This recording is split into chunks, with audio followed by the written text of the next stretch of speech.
Hello friends, welcome back in one second हमारे YouTube channel. जिस तरह हम मुगल काल के बारे में पढ़ रहे थे, आज का हमारा टॉपिक रहेगा जहांगीर।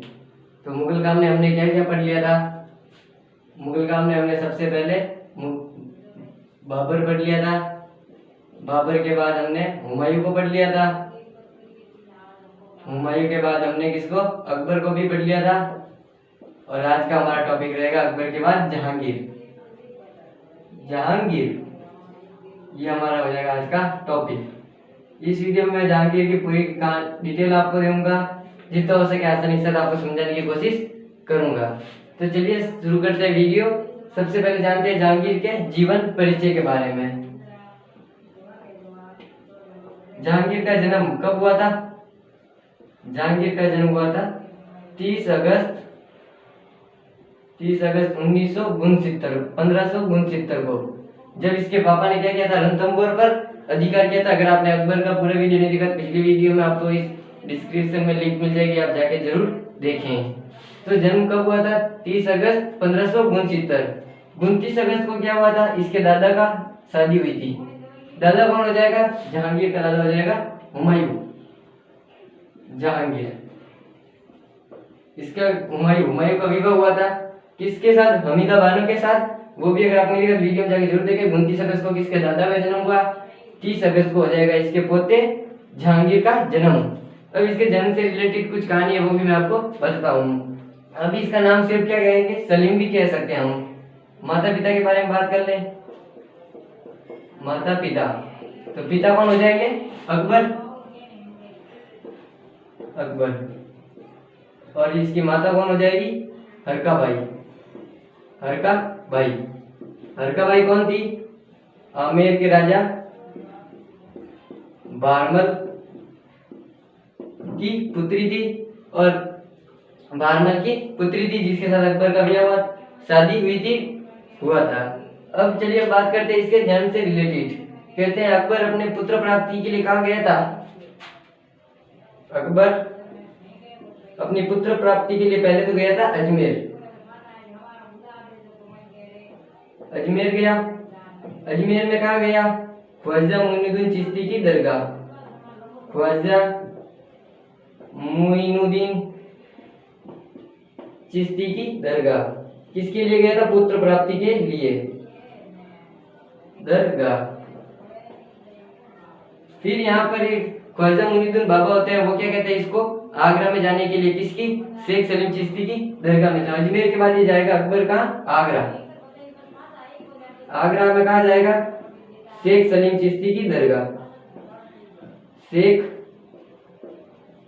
सलीम चिश्ती की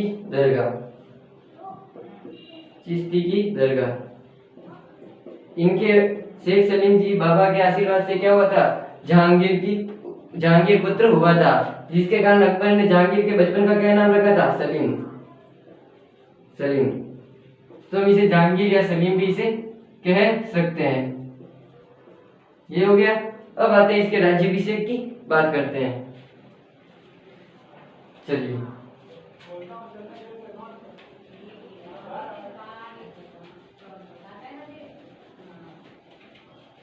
अगर आप सनवाइज, मैंने आपको पहले भी बताया, अगर आप सनवाइज याद करोगे तो आपको आसानी से इतिहास याद हो जाएगा। हम बात करें मध्यकालीन इतिहास की।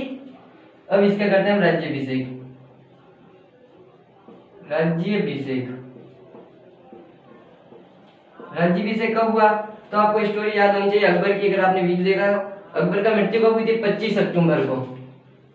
25 अक्टूबर अकबर। 25 अक्टूबर को क्या हुई थी? 1605 में अकबर की मृत्यु हुई थी। अकबर अक्टूबर 25 अक्टूबर। तो राज्याभिषेक कब होगा? इसका राज्याभिषेक हो जाएगा 7 दिन बाद 3 नवंबर 1605 में क्या हो गया? इसका राज्याभिषेक हो गया जहांगीर का। अब इसके राज्याभिषेक में इसने कौन सी उपाधि के साथ बैठा? नूरुद्दीन मोहम्मद जहांगीर बादशाह है। जहांगीर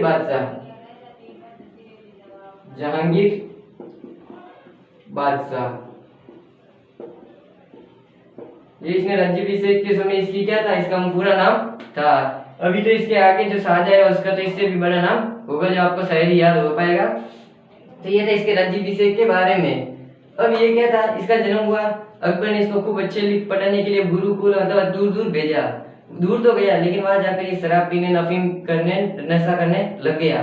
तो ये इसकी कुछ बहुत गुड हैबिट्स थी, बैड हैबिट्स थी। आदतों के बारे में बात कर लें, इसकी आदतें तो क्या हो जाएगी, अच्छी आदतें और बुरी आदतें दोनों की बात करते हैं। और यहाँ पे आ जाएगा बुरी आदतें। तो मैं क्या, जब ये बाहर गुरुकुल की अपनी शिक्षा ग्रहण करने गया तब वहां पर शराब पीने लग गया, अफीम का नशा करने लग गया। थोड़ी बहुत तो पीता ही कुछ नहीं, लेकिन ये तो क्या था, भारी हैवी शराब पीता था। हैवी यानी एक दिन में 20-20 कटोरियां ऐसे पी जाता था, 20-30 कटोरी पी जाता था आसानी से। शराब तो पीता ही पीता, लेकिन अफीम और ज्यादा खाता, अफीम का भी ये सेवन करता। तो अकबर ने चाहता था ये अगला बादशाह ये बने। तो अकबर क्या करता है, खुसरो को कुछ टाइम के लिए क्या बनाता है, बादशाह बना देता है। तो ये कहानी मैं आपको आगे बताऊंगा। अफीम का सेवन करता, अभी इतना भी बुरा नहीं था, कुछ तो इसमें कुछ राजा का बेटा तो कुछ अच्छी आदतें भी होगी, तो वो बात करते हैं। अच्छी आदतों में क्या था, ये एक अच्छा चित्रकार था। चित्रकार कैसे, जैसे किसी एक चित्र को मिलकर 10 चित्रकारों ने बनाया है। तो ये ऐसा खतरनाक जहांगीर ऐसा खतरनाक चित्रकार था कि उस चित्र में आंखें किसने बनाई, किस चित्रकार की, ये उसका नाम बता देता कि इस चित्र को इसमें ये पैर हुए या हाथ हुए, ये किसने बनाया, ये उस चित्रकार का है। तो ये पहचान लेता, तो ये चित्रकार बहुत बड़ा था। अब बात करते हैं इसकी दूसरी, ये एक था न्यायप्रिय राजा। न्यायप्रिय राजा। अब इसे न्यायप्रिय राजा भी क्यों कहा जाता है, ये देखते हैं। ये क्या है, आगरा का किला। आगरा का किला है और यहाँ पर है यमुना नदी। यमुना नदी के पास एक है स्तंभ, ये हो गया स्तंभ। इसके बीच इसने क्या लगाई, एक जंजीर बंधवाई। इस जंजीर पर इसने क्या किया, 60 घंटियां बंधवाई। 60 घंटियां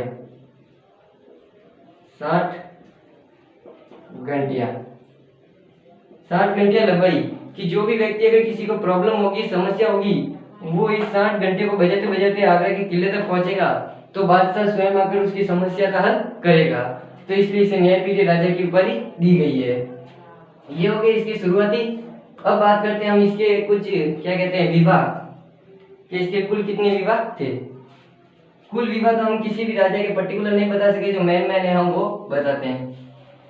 राज्याभिषेक की हमने क्या कर ली, बात कर ली। अब क्या करते हैं, हम इसके विवाह के बारे में जानते हैं।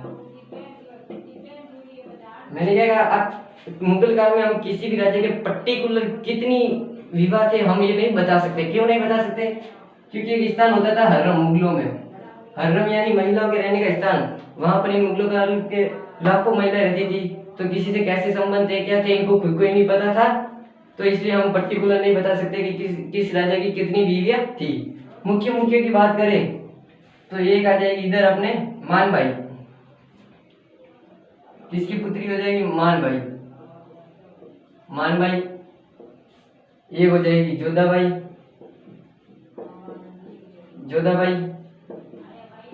दूसरी हो जाएगी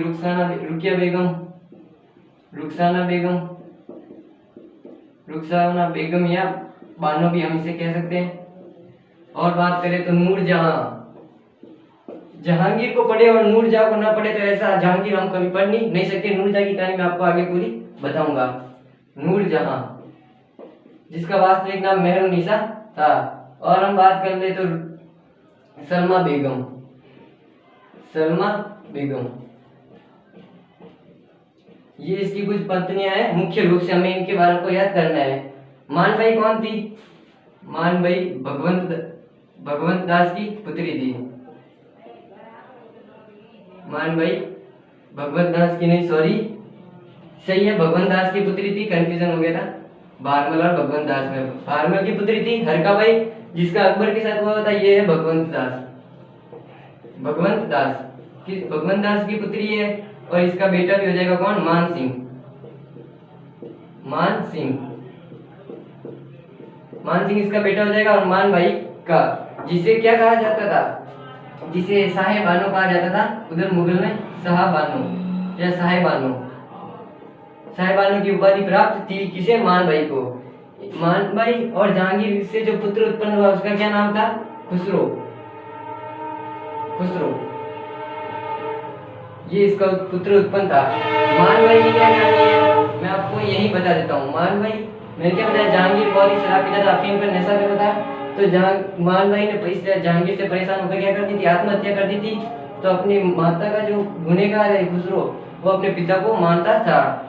और तो ये मान भाई की आत्महत्या हो गई थी यहीं पर। और खुसरो ने इसका विरोध भी, विद्रोह करेगा, इसके विरुद्ध भी जाएगा।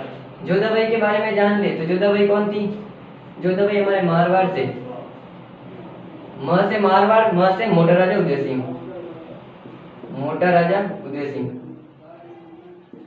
उदय सिंह की क्या थी? पुत्री थी। इससे कौन सा पुत्र उत्पन्न हुआ? जोधाबाई या जहांगीर से पुत्र होगा खुर्रम। खुर्रम जो आगे चलकर क्या है, शाहजहां की उपाधि धारण करेगा और अगला बादशाह बनेगा शाहजहां। जिससे जोधाबाई को किसकी उपाधि महल में? जगत गोसाई की उपाधि प्राप्त थी मुगल महल में, जगत गोसाई।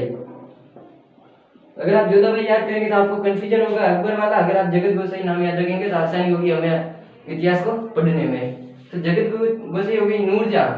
नूरजहां और जहांगीर का विवाह होता है, लेकिन इनकी जो पुत्री होती है वो किसी अदर की होती है, वो मैं आपको आगे बताऊंगा। कौन सी होती है इनकी पुत्री? लाडली बेगम।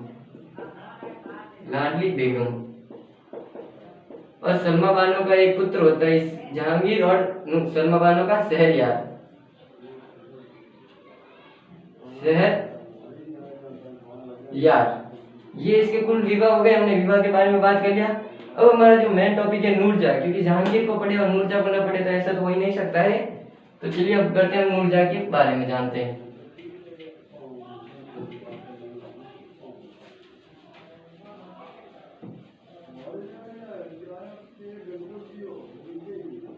नूरजहां जिसका वास्तविक नाम था मेहरुनिसा। मेहरुनिसा।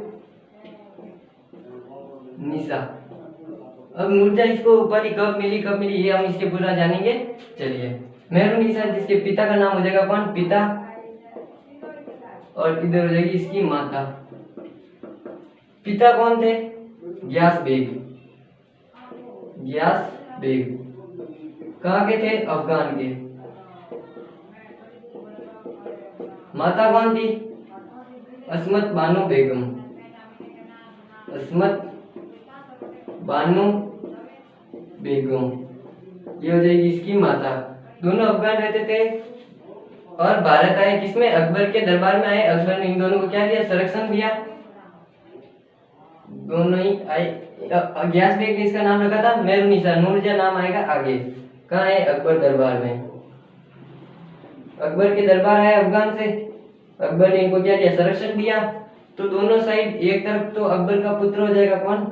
सलीम भी कह सकते हैं हम या जहांगीर। एक तरफ बड़े हो रही है कौन? मेहरुनिसा। मेहरुनिसा दोनों एक ही महल में बड़े हो रहे, तो अब आप समझ ही गए होंगे। तो दोनों के बीच क्या होगी? मोहब्बत हो गई, लव हो गया। इन दोनों के बीच में अकबर ये सब देख रहा था। तो अकबर इन दोनों को अलग करने के लिए मेहरुनिसा को क्या करेगा? अली कुली मेहरुनिसा का विवाह करा देगा। किसके साथ? मेहरुनिसा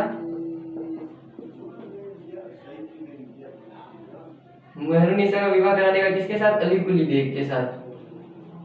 अली कुली बेग के साथ। मैं सही से लिख देता हूँ। मेहरुनिसा का अकबर क्या करा देगा? अली कुली के साथ विवाह करा देगा। अली कुली के साथ क्या कराया? मेहरुनिसा का विवाह करा दिया। मेहरुनिसा का। इन दोनों से एक पुत्री उत्पन्न होती है कौन? लाडली बेगम। लाडली बेगम ये यहाँ पे आई लाडली बेगम। अब आप समझ ही गए होंगे। अली कुली को क्या किया? शादी कराई। अली कुली को क्या? बंगाल का गवर्नर बना दिया। बंगाल का गवर्नर बनाया, जिससे मेहरुनिसा भी क्या चली गई? अकबर के दरबार से सीधा चली गई कहाँ? बंगाल। और इसको किस अली कुली बेग को अकबर ने किसकी उपाधि दी थी? शेर ए बंगाल। शेर ए बंगा की उपाधि देकर इसको भेज देता है। अब वापस कब हम राज्याभिषेक हुआ था 1506 में, किसका? जहांगीर का हुआ था 1605 ईस्वी में। कब? 3 नवंबर को। राज्याभिषेक मैंने आपको बताया 25 अक्टूबर को क्या होती है? मृत्यु होती है अकबर की। 3 नवंबर को इसका राज्याभिषेक होता है। तब 1611 में युद्ध करने के बाद थोड़ा फ्री होता है, तब इसे किसकी याद आती है? मेहरुन्निसा की याद आती है कि मेरी भी एक लव थी, मतलब मेरा प्यार था जो मेरे से दूर है। तो ये जाता है, अब 1611 में जाएगा कहाँ? जहांगीर, और अली कुली बेग को क्या करता है? षड्यंत्र से इसको क्या करता है? मरवा देता है अली कुली बेग को, और मेहरुन्निसा को अपने पास ला देता है। दोनों ही क्या करते हैं? विवाह करते हैं, जहांगीर और मेहरुन्निसा। ये आप समझ लेना, मेहरुन्निसा। और मेहरुन्निसा को यहाँ पर उपाधि देता है जहांगीर, किसकी? नूरजहां। अब मैं नूरजहां बोलूं या मेहरुन्निसा बोलूं तो आपको कंफ्यूज नहीं होना है, दोनों ही एक है, एक ही लड़की है। चलिए अब बात करते हैं हम नूरजहां के। और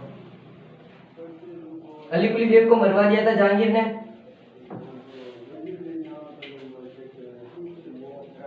अब क्या है? नूरजहां।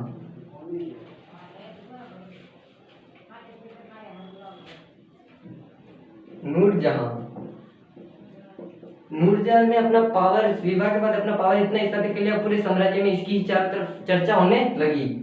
नूरजहां ने अपना एक दल भी बना दिया जिसे जनता दल कहते हैं। जनता दल भी इसे कहा जाता है। इसके अंदर कौन कौन शामिल थे तो हम अब वो देख लेते हैं। जनता दल में, सॉरी जुनता दल है, जुनता दल हो जाएगा।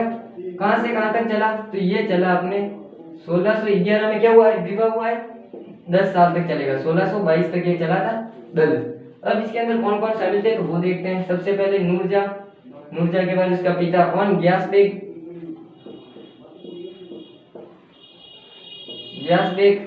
और पूछ ले तो इसकी माता अस्मत बानो बेगम।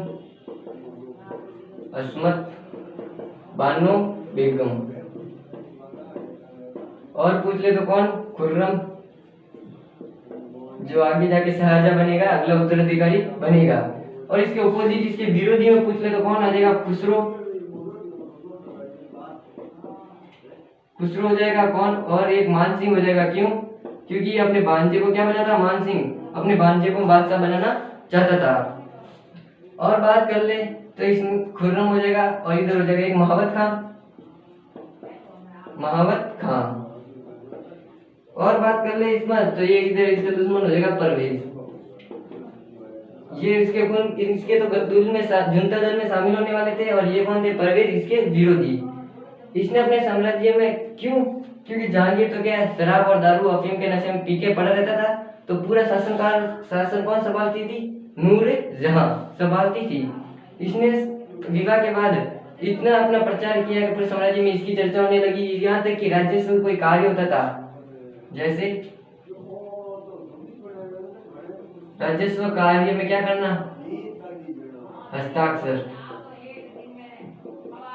हस्ताक्षर।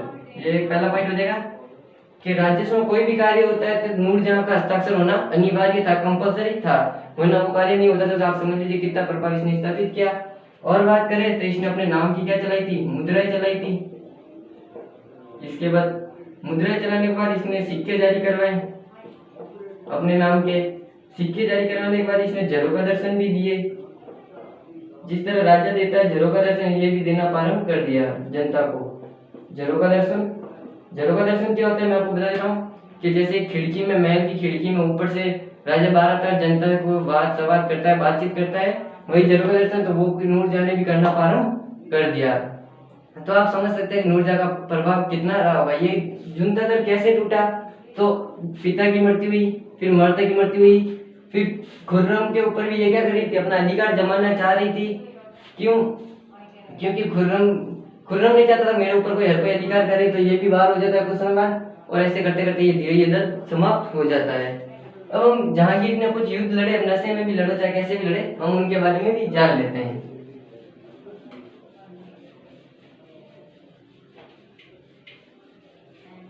जहांगीर, अब इसके युद्धों की बात कर ले हम, तो ये स्वयं युद्ध में नहीं जाता था। अगला कौन? अगला बादशाह कौन बनेगा, खुर्रम या शाहजहां, उसको भेजता था। तो युद्ध कब, राज्याभिषेक कब हो गया इसका, राज्याभिषेक हुआ था 1605 में। 1605 में इसका राज्याभिषेक हुआ। 1606 में ये क्या करेगा, मेवाड़ पर अपना स्थापित अधिकार करने की कोशिश करेगा। मेवाड़ पर अधिकार करने की सिर्फ कोशिश करेगा। क्यों, क्योंकि सबसे पहले इसके क्या थे, बाप दादा जो भी परदादा थे, बाबर, हुमायूं, अकबर ले लो, अकबर के बाद आया कौन, जहांगीर।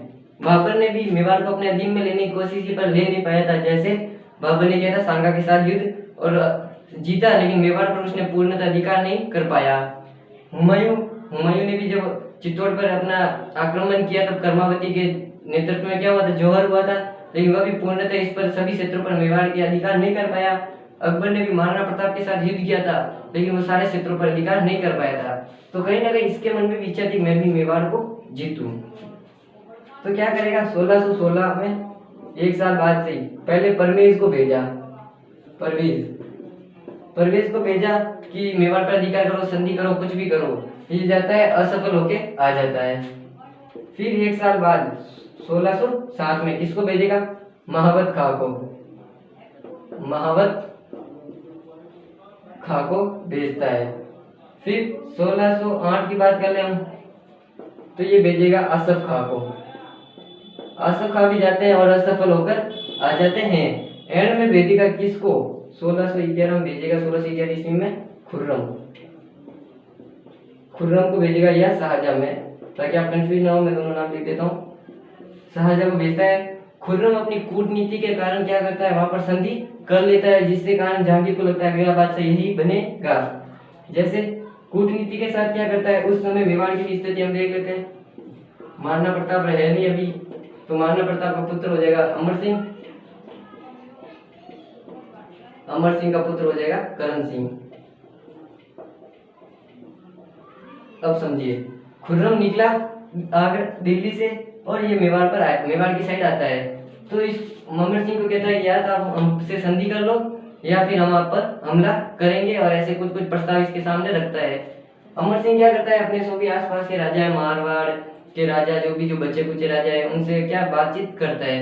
तो सारे राजा क्या कहते हैं, अभी अभी हमारी स्थिति, मेवाड़ की स्थिति क्या हुई है, ठीक हुई है, तो अभी हम संधि कर लेनी चाहिए, हमें युद्ध नहीं करना चाहिए। क्यों, क्योंकि 67-68 में किसने किया था, हुमायूं ने हमला किया था, तब कर्मावती के नेतृत्व में जौहर हुआ था।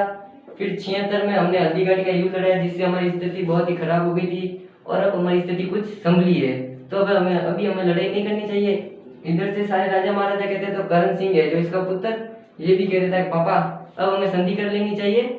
ठीक, तो बाप की बात, बेटे की बात सुनकर अमर सिंह क्या हो जाता है, खुश हो जाता है, मान लेता है मतलब। तो ये यहाँ पे कुछ शर्तें देता है किसको, खुर्रम को। पहली शर्त, कुछ शर्तों के आधार पर क्या होती है, इन दोनों के बीच संधि होती है, शर्तों के आधार पर संधि होगी, शर्तों के आधार पर संधि, किस किस के मध्य, खुर्रम और अमर सिंह के मध्य होती है इनकी संधि। अब इस संधि में क्या क्या बातें तय हुई थी, एक तो मेवाड़ का जो भी राजा है वो मुगल दरबार में कभी उपस्थित नहीं होगा, उसके ऊपर कोई दबाव नहीं दे सकता कि आपको आना है, ये बात है वो बात है, कोई बात नहीं। दूसरा, मेवाड़ का जो भी लड़की का विवाह किसी मुगल के साथ नहीं किया जाएगा किसी भी परिस्थिति में। तो इस तरह कुछ संधियों के आधार पर इन दोनों के बीच संधि हुई थी। आगे बात कर ले हम, और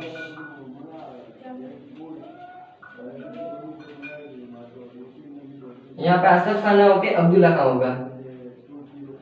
मैं अपने शब्द वापस लेता हूँ, यहाँ पर होगा अब्दुल्ला खां, अब्दुल्ला खां। ये याद है, 1660 में अब्दुल्ला खां को भेजा जो भी वापस आया था।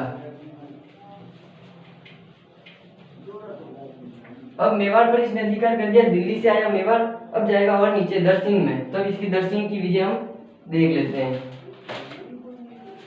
जहांगीर की क्या हो जाएगी, दरसिंह विजय, दरसिंह अभियान कह सकते हैं या दरसिंह विजय भी कह सकते हैं। इधर क्या हुआ, अहमदनगर में विद्रोह हुआ, अहमदनगर में विद्रोह। अहमदनगर का है, म से मध, म से महाराष्ट्र। आपको याद रखना है तो रख लो, वरना अहमदनगर में विद्रोह हुआ। उस समय यहाँ का राजा कौन था? निजाम शाह। निजाम शाह। आराम से पढ़ो, सन वाइज याद करो। विद्रोह हुआ, यहाँ का मंत्री कौन था? मलिक अंबर। मलिक अंबर, या मंत्री कह सकते हैं, या हम इसे वजीर भी कह सकते हैं। ये दोनों एक ही होते थे। कब हुआ विद्रोह? 1616 में विद्रोह हुआ। 1616 में क्या हुआ? विद्रोह। कहाँ? अहमदनगर में। उस समय कौन थे? निजाम शाह राजा थे, मंत्री मलिक अंबर था। जब 1616 विद्रोह होता है, 1617 में जहांगीर क्या कर देता है? खुर्रम को यहाँ पर भेज देता है।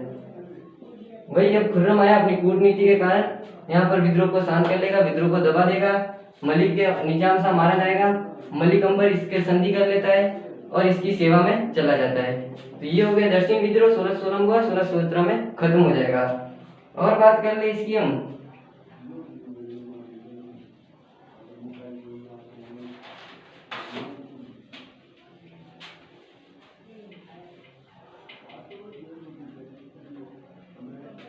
फिर 1622 में, कब? 1622 में कहा? काबुल व कंधार में विद्रोह होगा। काबुल, कंधार। अहमदनगर के विद्रोह दबाने के बाद खुर्रम ने जब अहमदनगर का विद्रोह दबाया, उसके बाद उसने शाहजहां की उपाधि धारण की थी। खुर्रम ने शाहजहां की उपाधि कब धारण की थी? अहमदनगर विद्रोह को दबाने के बाद उसने शाहजहां की उपाधि धारण की। काबुल में क्या हुआ था? शाहो, फारस के जो राजा थे शाहो, उन्होंने इधर क्या कर लिया था? अधिकार कर लिया था। इस समय जहांगीर कहाँ था? जहांगीर और खुर्रम। इसमें मैंने आपको ये दो नाम याद रखने हैं। खुर्रम अगला बादशाह बनेगा, जहांगीर अभी है बादशाह, मान लो। बादशाह मान लो, क्या जहांगीर बादशाह ही है। शाह क्या करते हैं? काबुल और कंधार पर अपना अधिकार कर देते हैं। जहांगीर इस समय जाता है कहाँ? कश्मीर। क्यों जाता है? अब दारू पिएगा, अफीम खाएगा, बहुत ज्यादा भारी दारू पिएगा तो फेफड़े खराब होने, स्वास्थ्य खराब होना है, तो स्वास्थ्य के लिए जाता है कश्मीर, स्वास्थ्य ठीक करने के लिए। कुछ दिन ये कहाँ पर रहता है? स्वास्थ्य ठीक करने के लिए कश्मीर रहता है, स्वास्थ्य ठीक करने के लिए।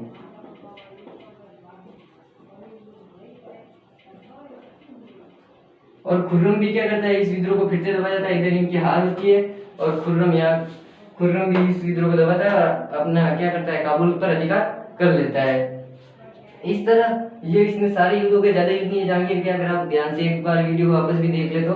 फिर स्वास्थ्य ठीक करने के बाद कब? 1627 में जहांगीर आता है रास्ते में तो राजौरी में। कहाँ? राजौरी कहाँ है? कश्मीर में ही है। कश्मीर में क्या होता है? इसकी मृत्यु हो जाती है राजौरी में। इसकी मृत्यु हो जाएगी 1627 में, जब ये आ रहा था।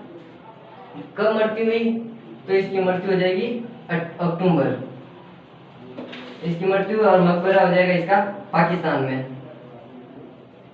मकबरा कहाँ हो जाएगा? इसका पाकिस्तान में। और इसकी मृत्यु हो जाएगी 28 अक्टूबर को। 28 अक्टूबर को इसकी मृत्यु हो जाएगी। कहाँ? राजौरी में। 28 अक्टूबर 1627 को इसकी मृत्यु होगी। राजौरी कश्मीर में, मकबरा पाकिस्तान में। अब ये देखो क्या है? 25 अक्टूबर को किसकी मृत्यु हुई? इसके पिता कौन थे? अकबर। 25 अक्टूबर को इसके पिता की मृत्यु हुई। असे अकबर। कब? 1605। और 1627 में 28 अक्टूबर को 28 अक्टूबर 1627 को क्या होगी? जहांगीर की मृत्यु हो जाएगी। तो ये एक छोटा सा वीडियो था। I hope this video is some helpful for you. If you like this video, so more and more comments and more and more share. Thank you for watching this video.